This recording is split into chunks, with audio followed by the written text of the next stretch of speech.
They said that we were trash. Well, the name is Crass, not Clash. They can stuff their punk credentials, it's them that take the cash. They won't charge nothing for their festival talk.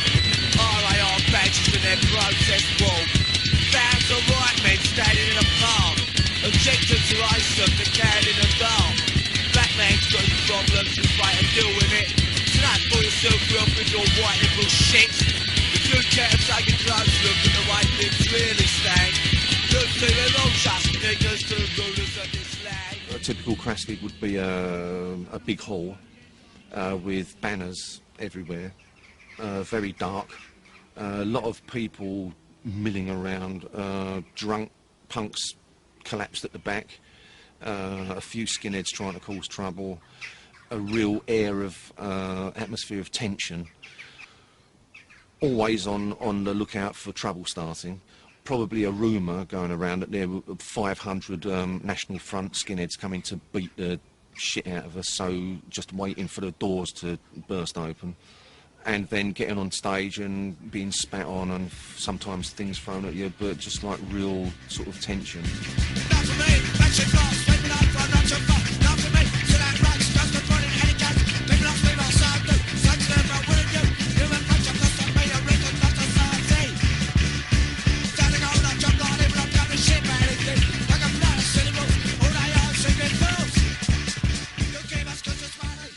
I think what Crass was trying to do, but it had to do it in an orderly way, was to say that it is possible. You know, it's possible to exist outside of the framework. G and myself have really fought hard to sort of understand what it means, rather than just sort of falling into sort of conventional ways of dealing with it. We've maintained the open door policy, we've maintained, you know, trying to expand and extend that and incorporate anyone in the same way as Crass incorporated anyone.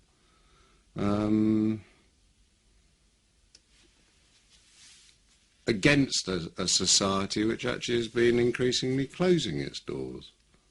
You know, I think that, you know, from the 70s, which was really our sort of era in a way, you know, the sort of liberationist era, you know, the fight's got harder and harder and harder.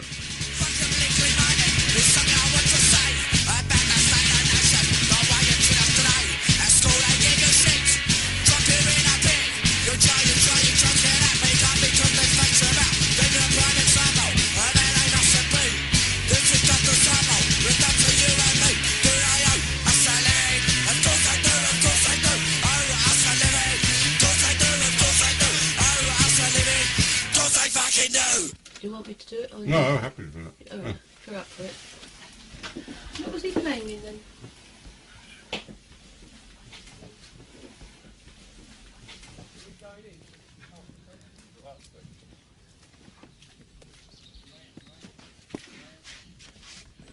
You coming in?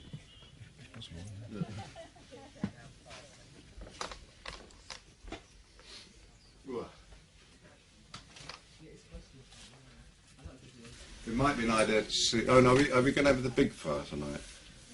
That's where they're permitted, isn't it? Yeah, I think to start. It wasn't big enough for it, God enjoys it. So did anyone come up with any sort of interesting, or does anyone want to ask anything about the house or how it's run or what you've seen or not seen, anything? Or? I'm quite interested in the Crass agenda and how that's evolved. I was speaking to Ron earlier about it and wanting to find out about it. When I opened the doors up here, which was 40 years ago, whatever it was very much with the idea of being a creative centre. I mean, we were always organic because it's more sensible and it's cheaper, but always the prime reason for us being here, and most of the people who've remained as residents here have been artists or writers or filmmakers or musicians. And then in our spare time, effectively, we tend the garden and do all that stuff. And we've done masses of projects, you know, and Crass was the only project that ever became sort of renowned. It was a punk band, very, very political, very much I mean, our major statement was there is no authority but yourself, You know, in other words, life's your responsibility. On the one hand, we're sort of viciously opposed to what then wasn't known as globalisation, but we defined as just being rampant capitalism. So on the one hand, we had a very political agenda, but on the other hand, we had a very DIY agenda of basically, well, get a life, sort yourself out, you know.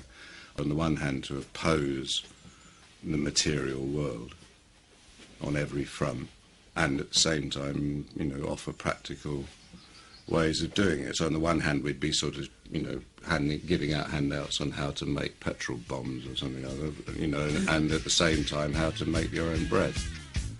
They ask me why I'm angry, why I'm bad. They tell me I've got this they never read.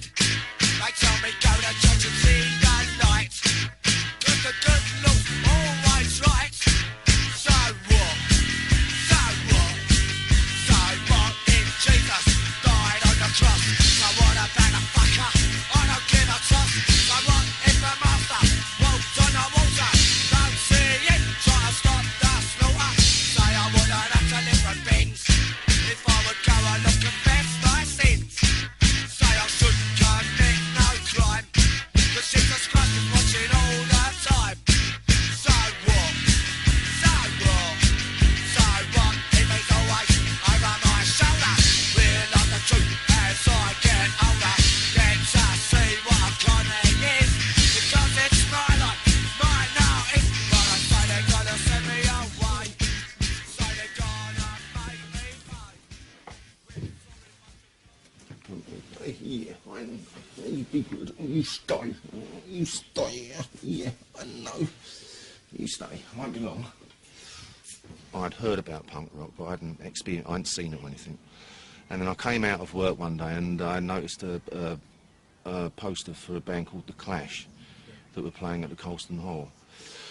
So I just went along to see what it was about, and I was just knocked out by it. That for the first time in my life, there were a bunch of working class blokes, young men, looking absolutely really frightening, saying the sort of things that I'd always wanted to say. That previously I'd sort of got into David Bowie and things like this, and sort of liked it, but it was never that. It was always that superstar thing, and now on the stage with these working class guys coming from the same background I had, saying exactly the things I wanted to say, and I was like, and then when Joe Strummer at the end of it said, if you think you can do better, start your own fucking band, and I was like, that's what I want to do that. So I went to visit Penny Rambo at Dale House. He was living there on his own at the time, and he said, what are you doing? And I said, I'm going to start a band. And he said, I'll play drums for you if you like. So then I said, well, what about other members? And he said, no, let's just have drums and vocals. And that's how it started. I was writing a lot, and then one day Steve turned up. I'd been listening to Patti Smith and some of that sort of stuff. I'd got an old drum kit, and we just started mucking about. As we went on mucking about, other people would turn up and they wanted to muck about as well. And really, that's how it was. I mean, we certainly didn't take ourselves seriously, and we certainly didn't expect anyone else to take us seriously. We had no ambition to... Well, I had no ambition, Steve might have done, but I certainly had no ambition to do anything, you know, within a sort of consensual, within the construct.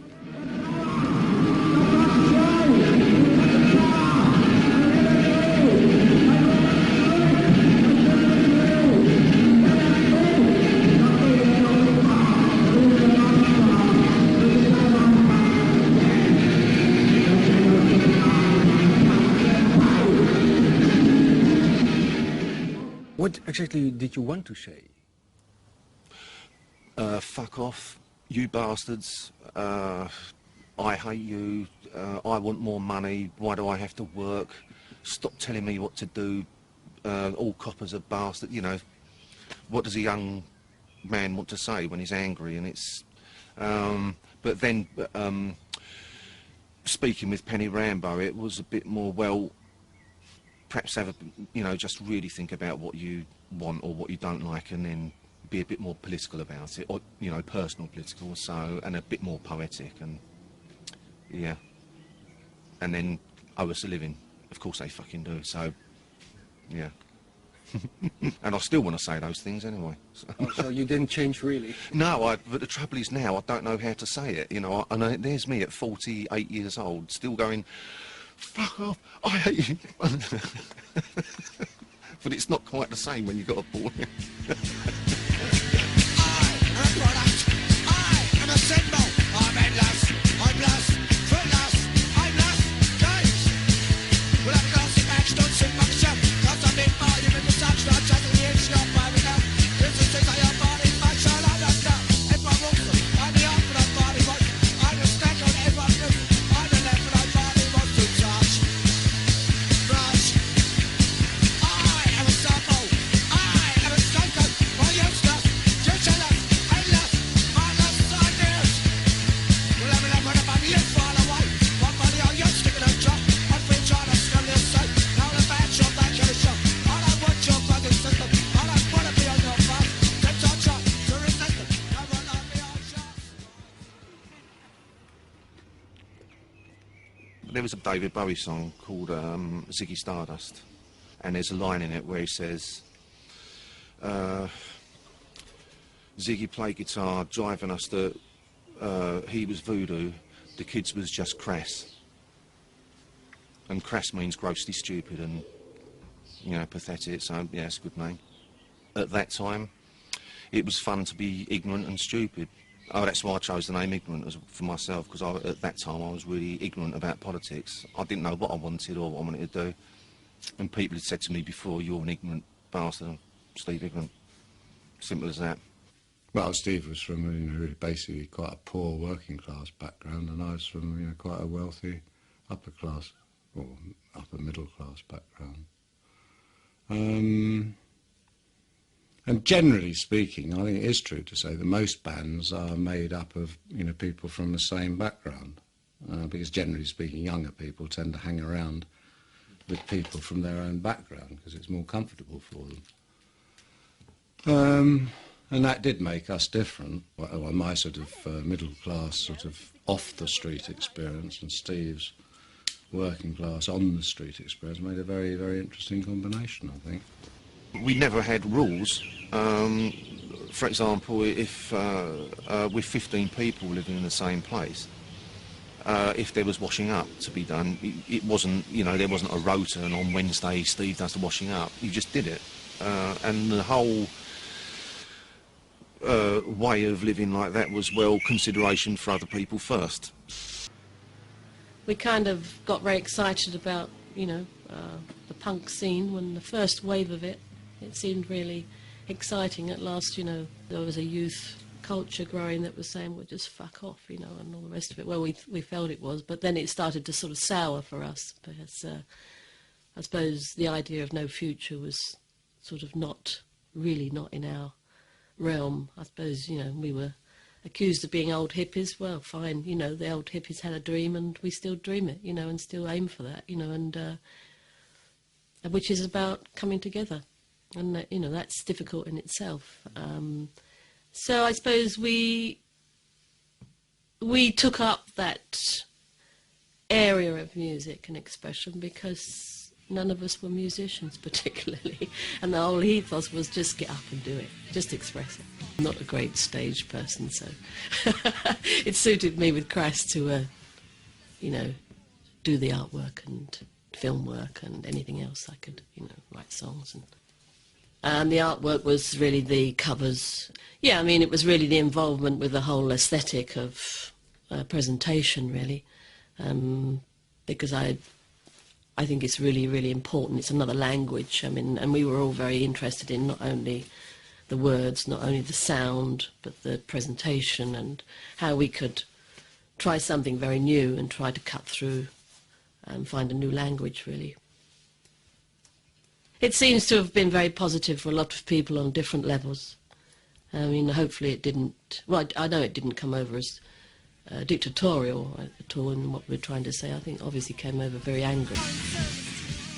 And how exactly was Crass socially and politically active? How direct? Well, obviously, as an information service, we were very powerful. I mean, it was pre-internet, pre-computers, really. You know, so we didn't have that sort of outlet. But I mean, the network we had was absolutely massive. Our own involvements were, well, varied from sort of soft edge stuff like graffiti campaigns, which were very, very carefully done, militaristically done, graffitiing the central part of the underground network in London. We'd start doing statements, you know, neatly. We never sprayed on property, we sprayed on posters. So say there was a war poster, you know, like a film poster for a war movie, then we'd have Fight War Not Wars on it, you know, very neatly. And we had this policy of being very neat so that it was sort of couldn't really be complained about as vandalism. Not because I object to vandalism necessarily, but because it seemed a way in which we might be able to attract the interest of people who otherwise could dismiss it as vandalism. So it varied from that to sort of more, you know, direct actions of sort of super gluing or paint bombing, that sort of stuff. I mean, we never got into any sort of arson. Stop the City events of the early 80s, I suppose, were the most extreme manifestation of that, in the sense that they were a sort of mixture of part festival, part riot.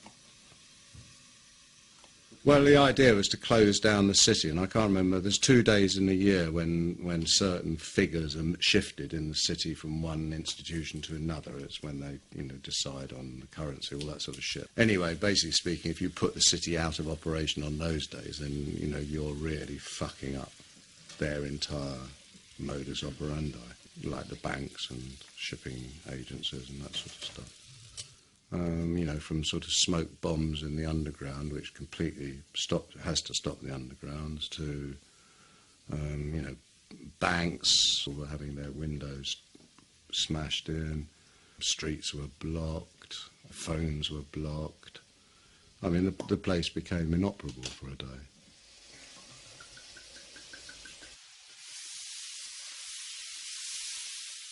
I believe, you know, that it set a pattern. I mean, certainly Reclaim the Streets came out of the Stop the City movement, and, you know, inevitably, I think that, and the Stop the City thing actually did spread right across the globe.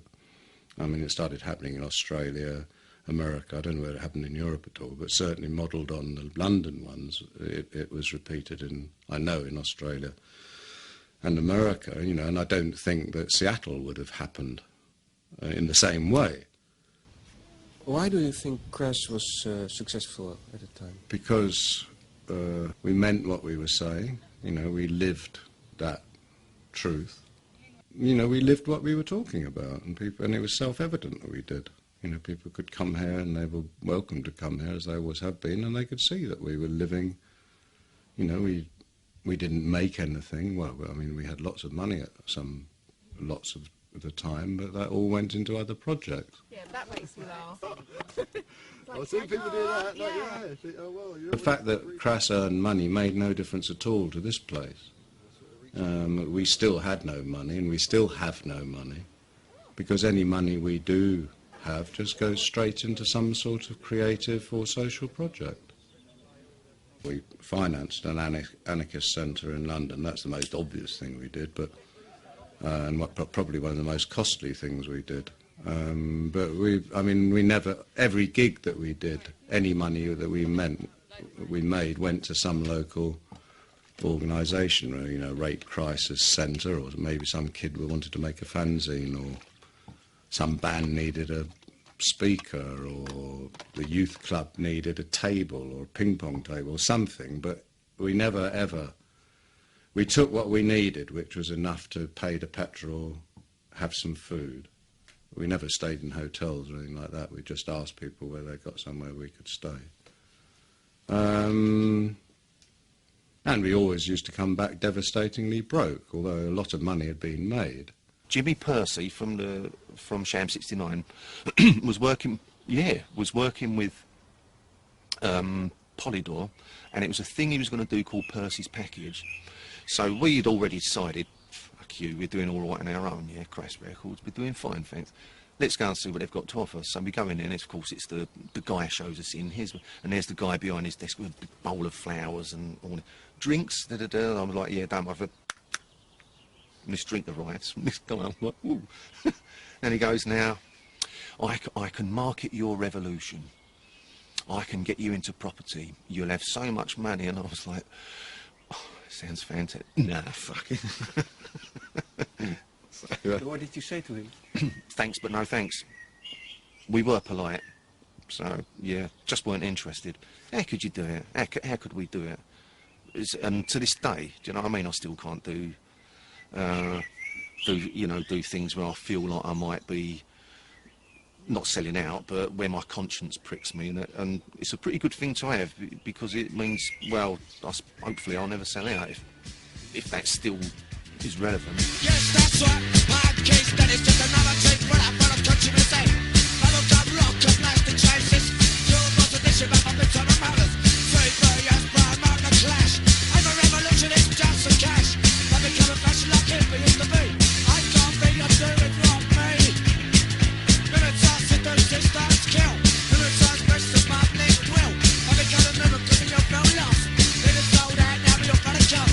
Fun narcissism when I'm such a no pop. Steve Jones started doing real well. It's revolution and a good joke. Stuck from the system and give me a nine. Really weird. How did Crass end?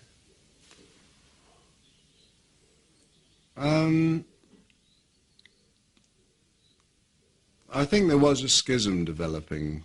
Well, I don't think, I know there was.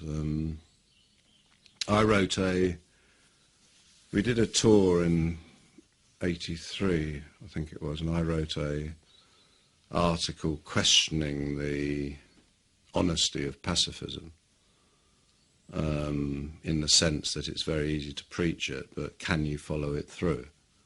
But anyway, that was, it was becoming obvious by then that, there was a very distinct separation going on. And it wasn't just sort of the pacifist activist thing, it was the security, not security thing, or the sort of spiritual materialist thing, all sorts of different things, there were schisms appearing. And so there's that. I mean, that's a simple thing, but it's quite an important thing, because some of the people were obviously sort of, well, they were sort of looking at it as a livelihood. Well, I don't get that. I don't understand livelihood. I understand life, but I don't understand livelihood. I think it's a sort of absurdity. We're not prostitutes. I'm not a prostitute. I was actually quite ill, physically ill. I kind of wore myself out, because for me it was continual. The band kind of rehearsed and did the gigs, and I would be there doing the films and operating a lot of the stuff, but when I got back I would have to start a new cover, so it was quite an intense kind of 8-9 years. When we stopped, we knew we were going to stop then anyway. We'd always said 1984, so when Andy left, I think 83 or beginning of 84, we knew that was a natural ending anyway, so there was no way we would replace him. He just wanted to get back to what he really wanted to do, was painting and stuff. And I think he was worn. I think everybody was worn out, quite honestly. And also, the whole way we'd been put on a pedestal, and the way people were waiting for Crass to, what should we do next, and that wasn't what we were there for. It was to empower people, not to empower people to say, well, what do we do now? Where do we go next? That wasn't our role. We were just trying to share maybe an insight that we felt we had and experiences that we'd had. In the very beginning, 1984 was the cut-off time anyway. If we couldn't say what we wanted to say in that time, then there was no point in going on. So, then it would be an institution. Yeah, exactly, and that's what it was becoming, and we weren't interested in it. 7 years away from your own being is a long time, and we all were. Is that what it felt like? Yeah. I mean, we were living we were living we were living a theatre, for day and night. You know, I remember once making love with Eve and thinking, oh, I'm making love to Eve Libertine. I'm not making love to Bron Jones, who's my girlfriend. You know, I'm making love to a sort of idea. You know, that sort of thing. And you sort of realise that actually, in 7 years, you can become quite an idea of yourself, and not yourself, because you've forgotten who yourself was. Because every day, every fucking moment, you know, it's either in the studio, writing a song, doing an interview, being this, being that. You know, you didn't have time to know who you were. And that's why it was so painful for us when the band stopped, because suddenly, you know, you'd be sitting at breakfast and there'd be someone sitting the other and you'd think, well, who the fuck are you? Because we hadn't got the common connection anymore. I am alone. I don't know about you. And I am the moment. And I am the grace. And this is my time. And this is my place. I won't accept no sorry apology. No pale reflection of possibility. There is no force but my own.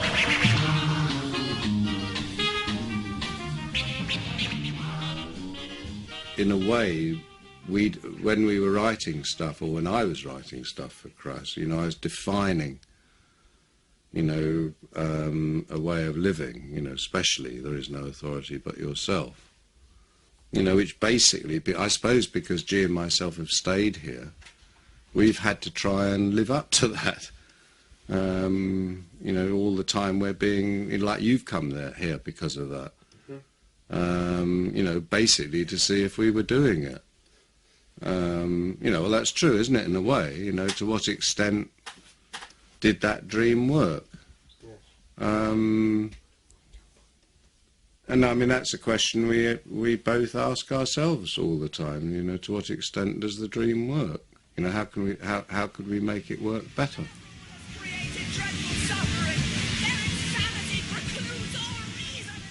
Commodity culture has got such a stranglehold, you know, and seems to be an increasing stranglehold that you know, the pockets of resistance, you know, might be becoming very isolated.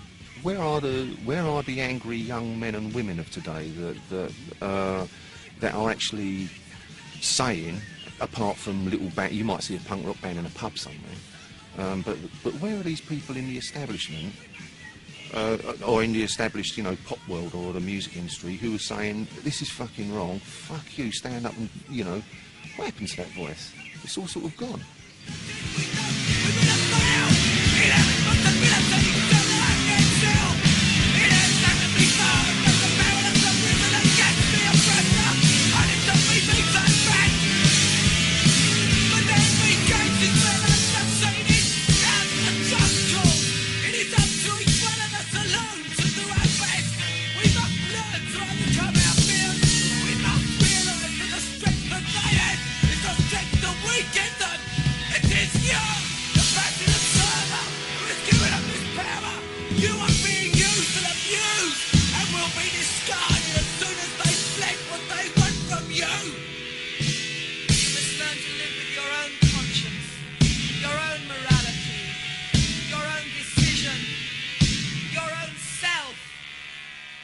You alone can do it. There is no authority but yourself.